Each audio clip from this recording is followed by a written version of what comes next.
మనుష్యుడు ఒక మ్యాన్, ఒక వ్యక్తిని తీసుకుంటాం, ఒక మనుషుడిని తీసుకుంటాం. ఆ వ్యక్తి, ఆ మనుషుడు ఎక్కడి నుంచి ఎక్కడ ప్రయాణం అవుతున్నాడు? యెరూషలేము నుంచి యెరికో వైపు ఒక మనుషుడు ప్రయాణం చేస్తున్నాడు. చూడండి, మీకు కొద్ది విషయాలు అర్థం చేపిస్తాను.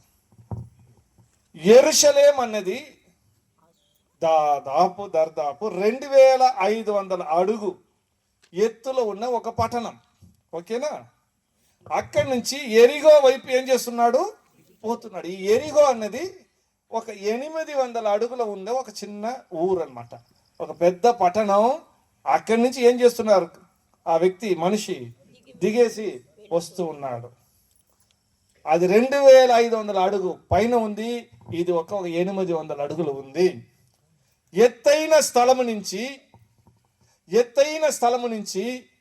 ఎత్తైన పట్టణం నుంచి ఆ వ్యక్తి, ఆ మనుషుడు ఎక్కడికి వస్తున్నాడు? కింద ఉన్న ఒక ఊరికి వస్తున్నాడు. ఆ వ్యక్తి ప్రయాణం, ఆ వ్యక్తి మార్గం, ఆ వ్యక్తి వెళుతున్న దారి పైనుంచి కిందకి. ఆమేన్. అర్థమవుతుందా?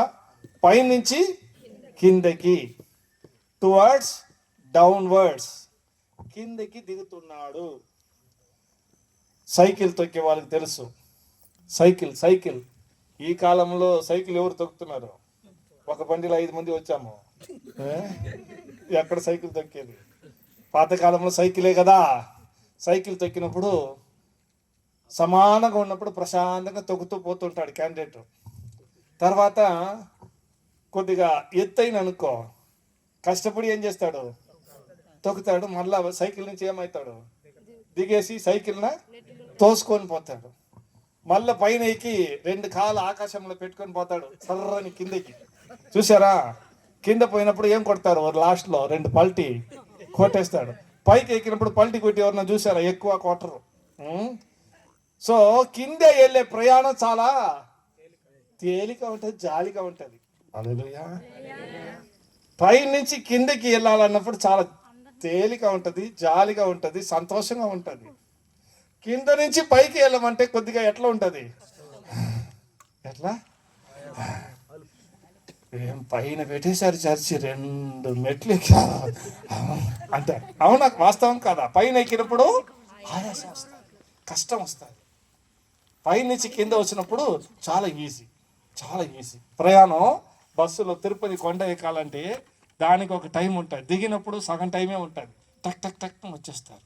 ఈ వ్యక్తి, ఈ మనిషి పైన యెరూషలేము నుంచి కిందకి దిగి పోతున్నాడు.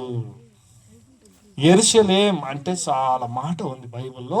నేను కొద్దిగానే చెప్తా, ఎక్కువ చెప్పను, సరేనా? మంచిది. యెరూషలేం అంటే దేవుడు ఏర్పాటు చేసిన ఒక పట్టణం. హల్లెలూయా. 4 కొండ దాని చుట్టూ ఉంటుంది. అదే ఒక కొండ మీద ఉంటుంది, దాని చుట్టూ 4 కొండ ఉంటుంది. ప్రాముఖ్యమైన కొండ సీయోను కొండ, తర్వాత ఆబేక్ అని ఒక కొండ ఉంది. ఇలాగా ఇంకా 2 కొండ ఉంది, పేరు కూడా నేను చెప్తాను మీకు.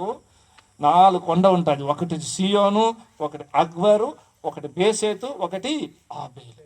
ఈ 4 చుట్టూ ఉంటుంది. దాని మధ్యలో చాలా సేఫ్టీగా ఉన్న పట్టణం. ఎవరు ఆ పట్టణం నిర్మాణం చేశారు? దావీదు. సరేనా? మంచి సేఫ్టీ అని చెప్పి ఆడబెట్టాడు. రైట్. ఈ యెరూషలేము పట్టణము మహారాజా పట్టణం అని వాక్యం ఉంది బైబిల్లో. మా బైబిల్లో, ఈ బైబిల్లో చూసారంటే యెరూషలేము గురించి మహారాజా ఉన్న పట్టణం, రాజు ఉన్న ఇల్లు, రొట్టెలు పట్టణము, సమాధాన పట్టణం అని దానికి పేరు. యెరూషలేముకు ఉన్న ఇంకా ఒక పేర్లు ఏంటండి? సమాధాన పట్టణము, రొట్టెలు పట్టణము, యెరూషలేం. షలేం అంటే ఏంటి? సమాధానం. యెరూషలేం ఎల్లప్పుడూ సమాధానం ఉన్నదని మీనింగ్ అనమాట. ఓకే. సమాధాన పట్టణము, అప్పం రొట్టి ఎప్పుడు దొరికే పట్టణము, రాజు ఉన్న పట్టణము, పరిశుద్ధ పట్టణము, మంచి కాపుదల్లో ఉన్న పట్టణం. రాజు ఉన్న ఇల్లు, రాజు ఉన్న ఊరు ఎట్లా ఉంటుందండి? బాగా సేవకులు అందరూ చుట్టూ ఉంటారు కదా, సైనికులు అందరూ ఉంటారు కదా. మంచు సేఫ్టీ అయిన పట్టణం యెరూషలేం అంటే దేవుని పట్టణం, సమాధాన పట్టణం. అప్పం అంటే ఏంటి? నాటుకోడి కూరనా, మినపప్పు వడనా? అది కాదు. అప్పం అంటే ఏంటి? రొట్టి అంటే ఏంటి? రొట్టి అంటే ఏంటి? అప్పం అంటే ఏంటి? అది. హల్లెలూయా. మళ్ళీ రేపు యెరూషలేం ఎక్కడో పోతే 3 పూట రొట్టి ఇచ్చేస్తారు, మేము వెళ్ళిపోతాం ఇక్కడికంటే అక్కడ మేలు అని చెప్పాకండి. యెరూషలేంలో అప్పం ఉంది. అప్పం అంటే జీవ అప్పం. యేసు ఏం చెప్పాడు? జీవం అప్పం నేనే అన్నాడు. ఆ రాజు ఉన్నాడు అక్కడ.